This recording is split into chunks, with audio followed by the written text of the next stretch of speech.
Les activités du projet d'appui au développement intégré de l'économie rurale PROADER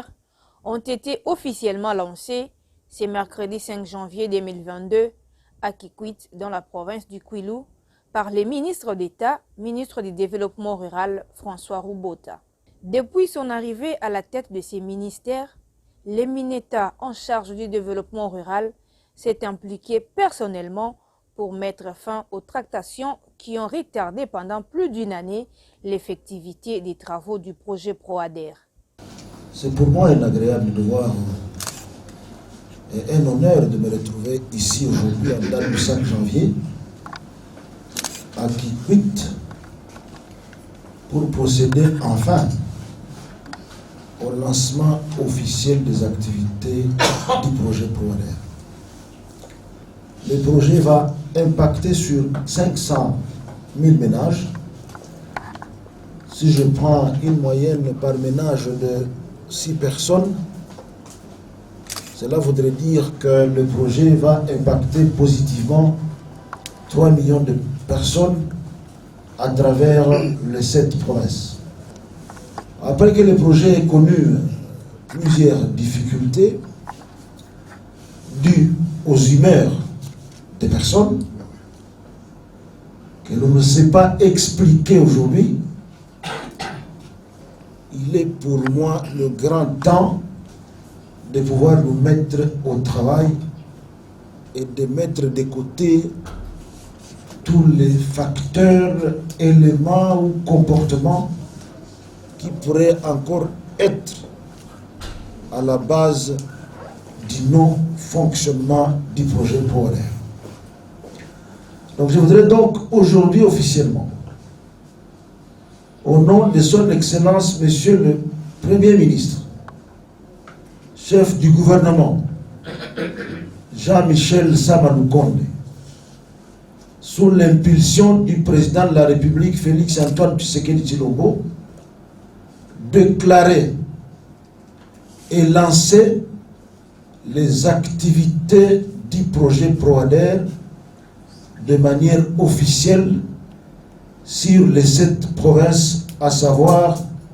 le Congo central, le Mai-Ndombe, le Kwango, le Kwilu,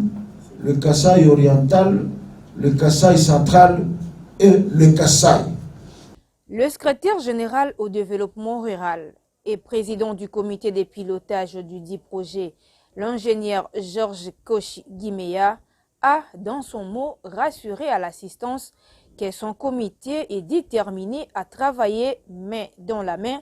avec l'unité de gestion du projet ainsi que tous les intervenants pour un aboutissement heureux du PROADER. Prévu pour une durée de 6 ans, le projet privilégie une approche à la fois globale, inclusive et innovante pour faire développer une économie rurale et moderne. En effet, ce projet va impacter 7 provinces dont le Kwilu, le Kwango, le Congo central, le Kasaï oriental, le Kasaï central, ainsi que le Kasaï. Son impact sur l'emploi en général et celui des femmes en particulier est très important. Mesdames et messieurs, le lancement du PROADER ouvre donc une nouvelle ère pour la transformation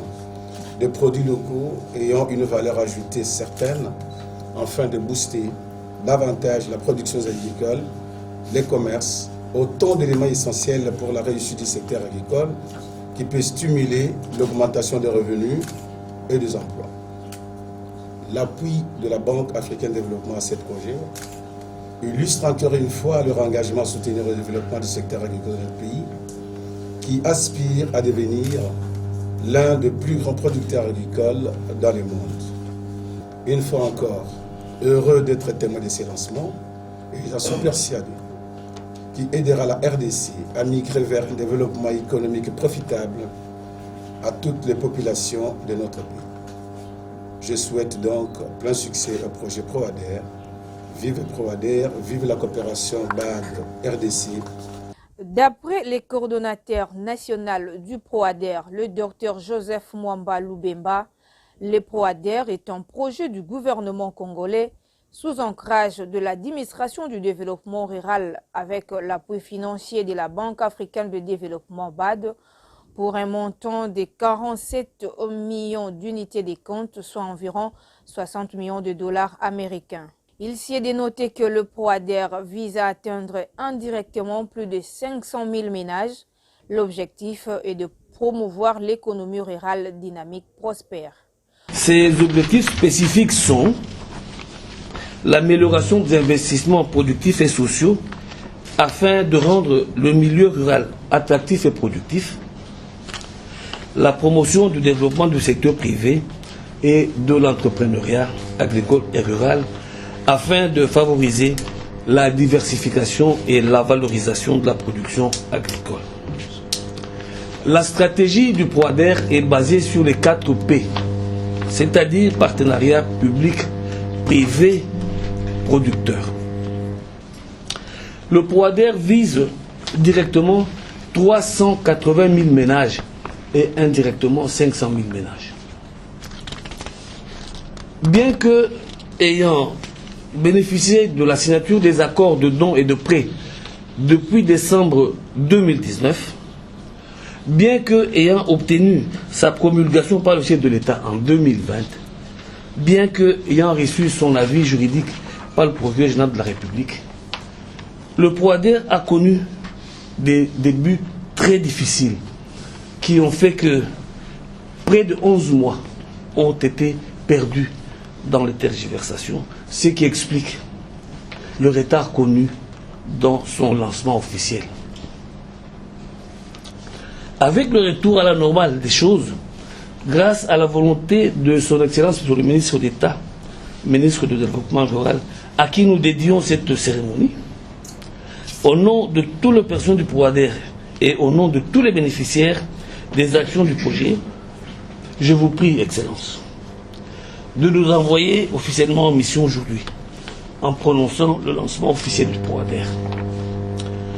C'est ici également l'occasion de remercier le secrétaire général du développement rural et président du comité de pilotage pour son accompagnement permanent et ses conseils afin que nous soyons arrivés là où nous sommes aujourd'hui.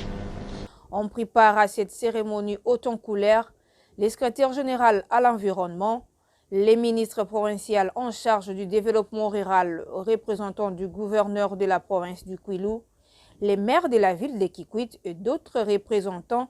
politico-administratifs de la ville, les chefs de 3 secteurs couverts par le PROADER et quelques bénéficiaires, ainsi que les opérateurs agricoles sous contrat avec le projet.